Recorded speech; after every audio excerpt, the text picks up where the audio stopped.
Olá! Eu gostaria de saber se você tem algum problema que precisa ser resolvido imediatamente. Qual é aquele problema que é pra você prioridade? Escreve aí nos comentários. É na área financeira, é no seu emocional, é na sua área sentimental, é na saúde? Claro, todos nós temos, né, algum tipo de problema que queremos resolver de imediato. Porém, existem dois tipos de problema na vida: problemas pontuais e problemas da vida.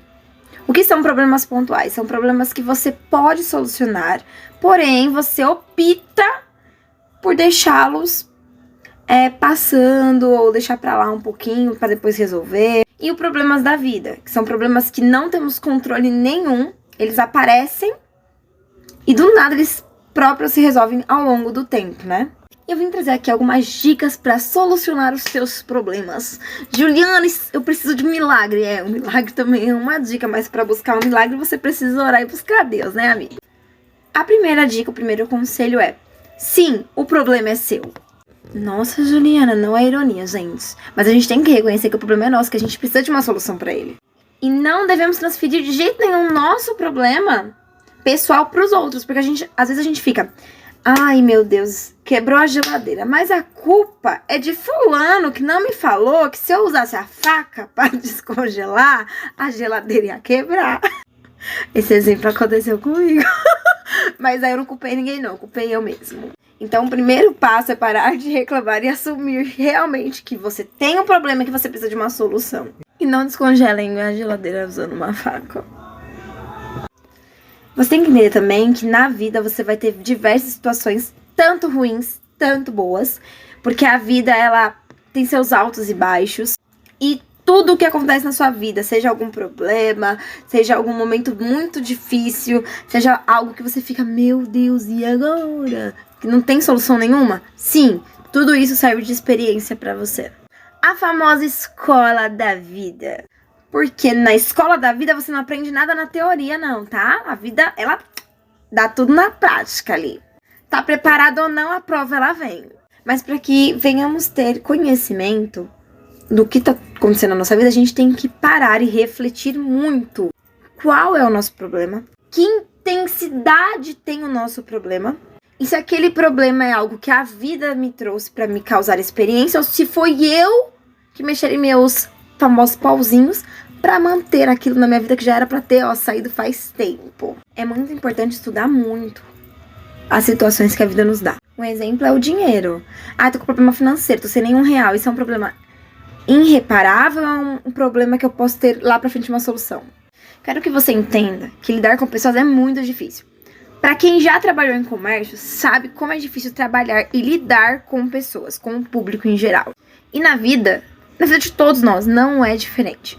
Lidar com pessoas é complicado, porque todos somos diferentes. E essas diferenças, às vezes, causam muito transtorno, muito desentendimento. Mas diante a um problema, às vezes, a melhor resposta de um sábio é o silêncio. Vou dar um exemplo aqui pra vocês. Vamos imaginar que fulano chegue pra você trazendo uma fofoca. Ela fala pra você assim: nossa, menina, tem fulano falando mal de você. Se você dá ouvido, aquilo cresce e vira uma bola de neve. Agora, quando você fala assim: legal, amém, e fica em silêncio, não procura saber, porque assim, aquilo não te incomoda mais, cara, acaba o problema ali. É um problema que você não leva pra vida. Você tem um ponto final ali. Porque discussão causa discórdia. E discórdia dura tempo. E tempo é dinheiro. E você não pode perder o seu tempo ficando frustrado com coisas tão irrelevantes.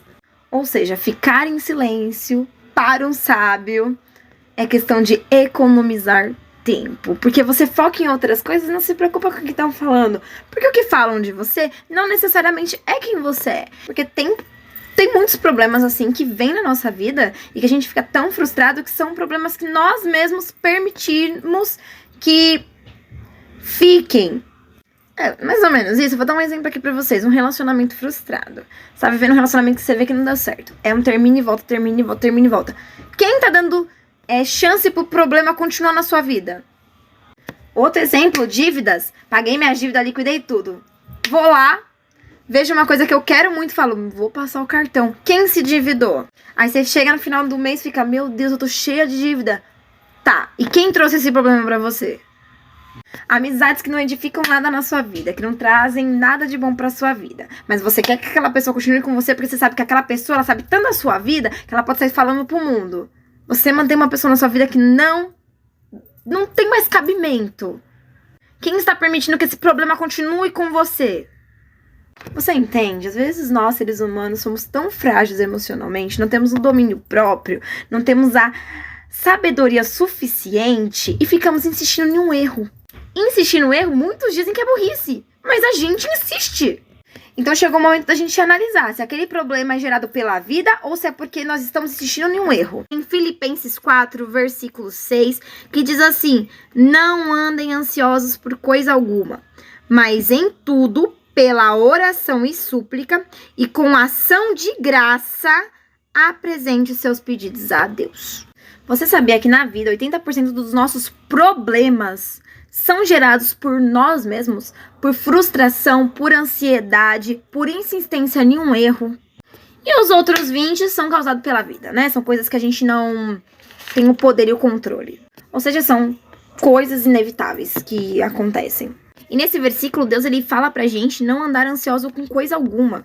Porque a ansiedade, ela empaca muita coisa na nossa vida. O que é ansiedade? É sofrer antecipado. Então a gente acaba sofrendo tanto antecipado que a gente acaba gerando medo, frustração, transtorno, desespero, angústia. A gente acaba criando vários aspectos assim que eram desnecessários, que a gente nem precisava passar por isso. Eu passei por isso. Eu tô falando porque eu passei por isso. É complicado.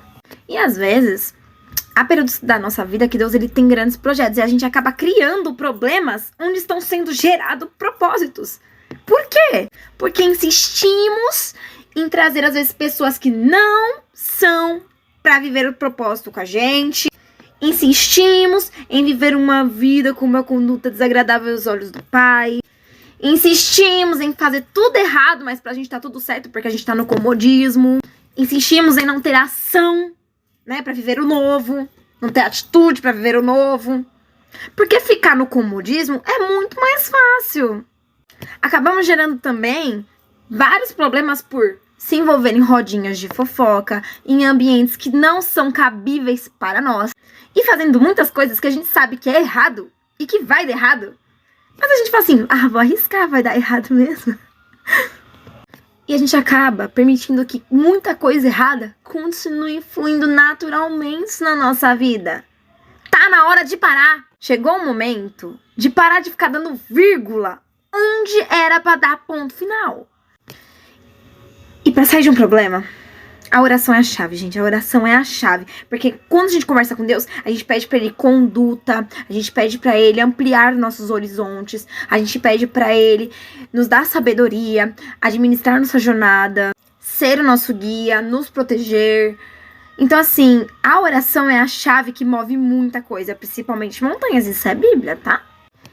E quando você ora, você tem a convicção de que, em Filipenses 4, versículo 13, diz que você tudo pode naquele que te fortalece. Uma vida de oração desata muitos nós e problemas que estão na sua vida. Uma vida de oração muda os ciclos da sua vida. Quer mudança? Ore. Quando eu falo pra você buscar Deus, pra você orar mais, pra você jejuar, pra você buscar um relacionamento real assim com Deus, real. Eu não tô falando de religião. Eu não tô falando assim, você tem que ser evangélico. Você tem que ser católico. Não tô falando de religião nenhuma. Eu estou falando de um Deus, de Jesus, que é o único caminho, verdade e a vida. E que ninguém vai ao Pai senão por Ele. Porque Deus, gente, Ele tá acima de qualquer religião. Obviamente que cada um segue a religião segundo o seu coração. Amém? Ok? E isso a gente respeita. E quando a gente tem uma conexão com Deus, tudo é diferente. Tudo. Desde a nossa conduta, nosso comportamento, a maneira que a gente fala, a maneira que a gente age, as nossas essências em qualquer tipo de ambiente, as pessoas vê, assim, você reflete um brilho diferente. Você tem um comportamento agradável, você é agradável. Obviamente você não vai agradar a todos porque nem Jesus agradou, né, amado? Vamos, né? E a oração, ela muda muita coisa. E Jesus, ele fala lá em João, capítulo 14, Versículo 3 assim: e eu farei o que vocês pedirem em meu nome, para que o Pai seja glorificado. O que vocês pedirem em meu nome, eu farei. Se a gente soubesse usar a oração para pedir certo, porque a gente não sabe pedir, isso é Bíblia, a gente não sabe pedir o que a gente quer. A gente não sabe. Tem muita brecha. Vou dar um exemplo do meu filho. Ele falou pra mim assim: mãe, eu queria ter milhões de pirulitos. Eu falei pra ele assim: você ia guardar onde esses milhões de pirulitos? Se eu te desse milhões de pirulitos, você ia guardar onde? Então ele parou pra pensar, ele falou assim: é mesmo, mãe. Fora que daria muita formiga. Eu falei: exatamente. Você não gosta de formiga? Tem medo de formiga. Aí ele falou bem assim: porque formiga morde. Eu falei assim: exatamente. Aí ele catou e falou bem assim: realmente, eu tenho que pedir outras coisas. Então assim, se tudo que a gente pedisse pra Deus, Deus desse, quantas coisas que você já pediu pra Deus que você sabe, parando pra refletir, que dariam erradas? Deus, ele tem tanta misericórdia da gente que ele fala assim: meu filho, eu não vou te dar isso agora, não. Tem coisa que ele vai dar e ele fala assim: mas eu vou te preparar antes. E tem coisa que ele fala assim: não tem cabimento, amor. Não tem cabimento, não. E às vezes nos frustramos pelo não de Deus. Mas aí tem aquela música, né? Se Deus disser sim, eu aceito. Se Deus disser não, pra mim tá perfeito também. Mas não é bem assim, não. Porque no momento do não, muita gente questiona Deus. Mas voltando falando de oração, a oração ela te ajuda a ter uma conexão e fazer uma mudança na sua vida.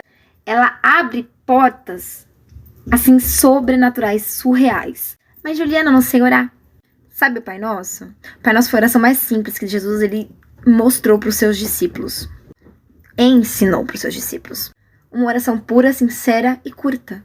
E ela serve como base.